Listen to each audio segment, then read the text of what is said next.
What's going on, guys? Hope everybody's having a great day. Please do me a favor, hit that like button, and if you get anything from the content, consider subscribing. It helps a lot. I really do appreciate it. All right, so I got two questions. Number one, do you believe Bryan Kohberger is guilty? And number two, do you believe that the state so far has proven that Bryan Kohberger is guilty beyond any reasonable doubt? Because that's what it would take to lock him up. And there seems to be a lot of people in the comments section who wants him locked up and to stay locked up. They don't want to hear anything else about it. They don't want to hear anything that might favor him or benefit him at all. They just want him dealt with. I don't believe that. I do not believe that he has been proven beyond a reasonable doubt to be the killer. Now, that being said, we haven't went to trial yet. We haven't even had our preliminary hearing yet. We haven't had any of that yet. So to say that doesn't mean that he's not guilty. It just means that we don't know that he's guilty yet. We don't know that he is indeed the killer.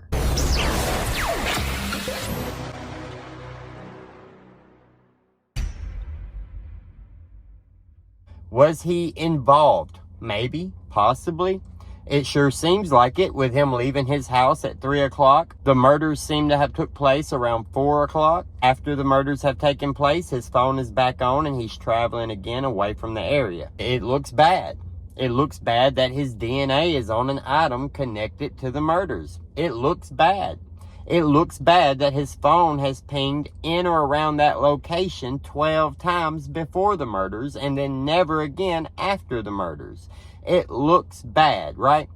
And then obviously the fact that he's a criminal justice major, that he's going for his PhD in criminology, all that plays in too, right? But that's the stuff that really has me thinking today. And this is a storyline I don't feel like many people have mentioned or said, or I haven't really seen anybody talk about it. But hear me out right here. If you had a friend and that friend had a master's in criminal justice and was studying serial killers and was running surveys about what crimes have you committed and gotten away with, would you call that guy if you did something and you needed to cover it up?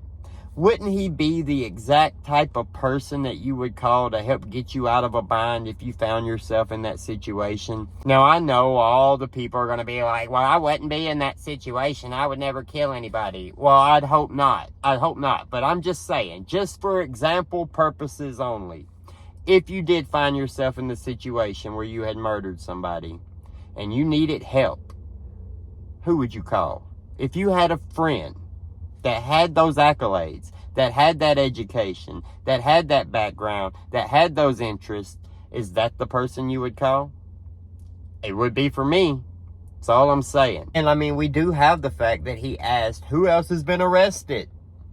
Doesn't that scream that somebody else might have been involved? Now, of course, he could have been just playing it up, trying to make it seem like it might have been somebody else, or casting doubt of, why did you arrest me?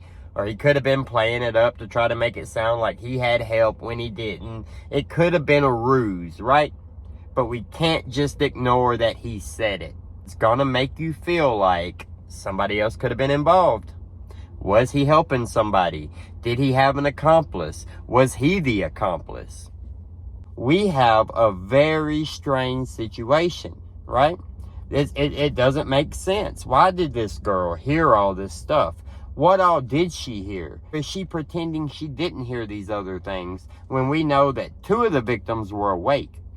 2 of the other victims were directly above her head. But she didn't hear it. She didn't hear 4 brutal murders taking place. And then when she did hear something and she looked out and she saw a suspect dressed all in black, wearing a mask at almost 4:30 in the morning, leaving her house, after hearing what she has heard, she just does nothing, right?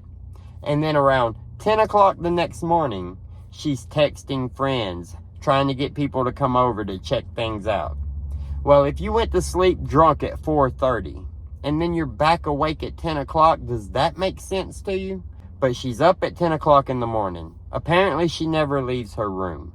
Then she gets on her phone and she starts texting people to come over because she's freaked out about what she saw the night before she went to sleep.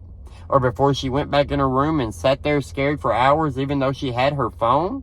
She never called anybody? Not at the time of the murders? Really? And then 2 hours later, 911 is finally called by the person that she called to come over and check things out. And that person come in, found the bodies, used her phone to call 911. And then she was in a frozen shock phase, right? I'm not accusing Dylan here. I'm not accusing Bethany here. All I'm saying is something happened. A fight breaks out.